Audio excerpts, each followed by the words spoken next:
अस्सलाम वालेकुम दोस्तों, खुश आमदीद करता हूँ मैं सालार उर्दू पर। आज हम जो है जान पहचान RBSc 10th क्लास उसका आखिरी सबक पढ़ने वाले हैं, जो लिखा है बशर नवाज़ ने। एक नज़म है और पहले हम मुख्तसर बशर नवाज़ के बारे में पढ़ेंगे। उम्मीद है कि आप लोगों को अब से पहले बहुत अच्छे से समझ में आ रहा होगा, और किसी भी तरह की कोई दिक्कत परेशानी हो आप लोग कमेंट में बता सकते हो। किसी भी चीज़ की परेशानी हो, आवाज़ में दिक्कत हो तो आप बता सकते हो। चलो हम शुरू करते हैं। आज हम पढ़ेंगे बशर नवाज़। ये आपके जो नज़र आ रहा है ये बशर नवाज़ है, और इनका जो जन्म है वो 1935 में हुआ था और वफ़ात 2015 में हुई थी। वफ़ात के बारे में और थोड़ा कंफर्म कर लेते हैं। हाँ सही है, 2015 में।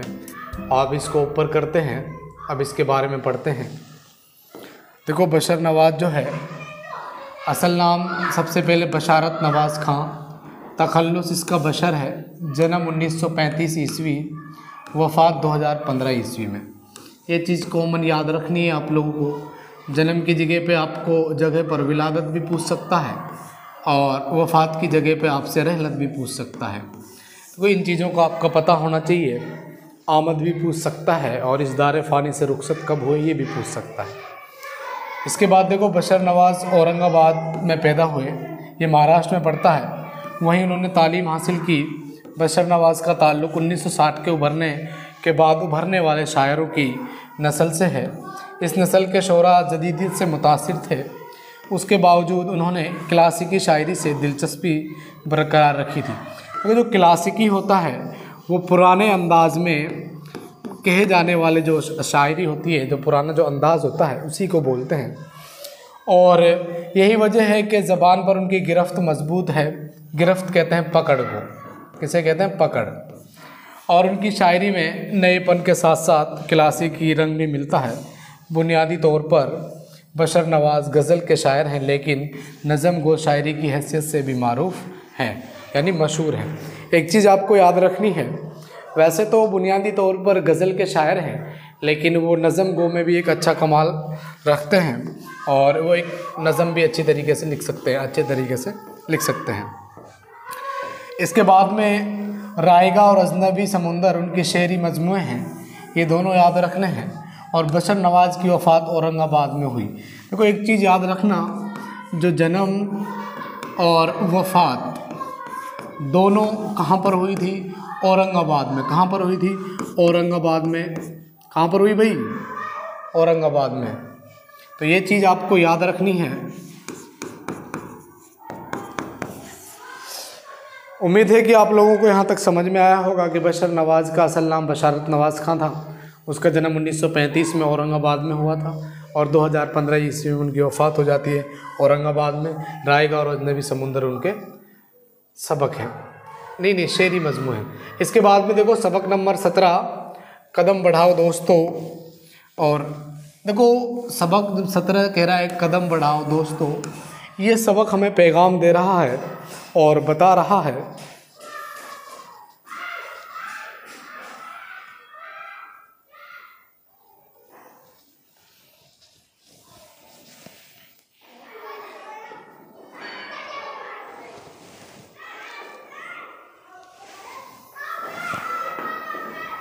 थोड़ा पानी पी लेते हैं।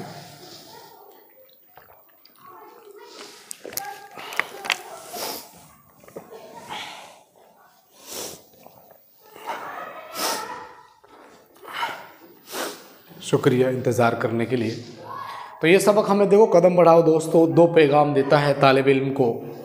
एक तो देता है कि अपने वतन से मोहब्बत रखो और अपने वतन को आगे बढ़ाओ, और उसकी तरक्की के लिए हमेशा तालीम याफ्ता रहो। देखो, ये सारी चीज़ें मुमकिन है इल्म के साथ में। दूसरा जो सबक मिलता है बच्चों के लिए वो ये है कि जो तालिब इल्म होते हैं उनकी जो पढ़ाई की जो इब्तिदा है, जो 10th क्लास में भी पढ़ रहे हैं, अभी हम ये ना सोचें कि हम पढ़े लिखे बन गए हैं। अभी तो हमारे सफ़र की शुरुआत हो रही है। अभी तो हम पढ़ेंगे लिखेंगे, जब हम पढ़ लिख कर कामयाब हो जाएंगे तब जाकर हम अपने मुल्क की, अपने वतन की तरक्की करेंगे और उनके उसके बारे में अच्छा सोचेंगे।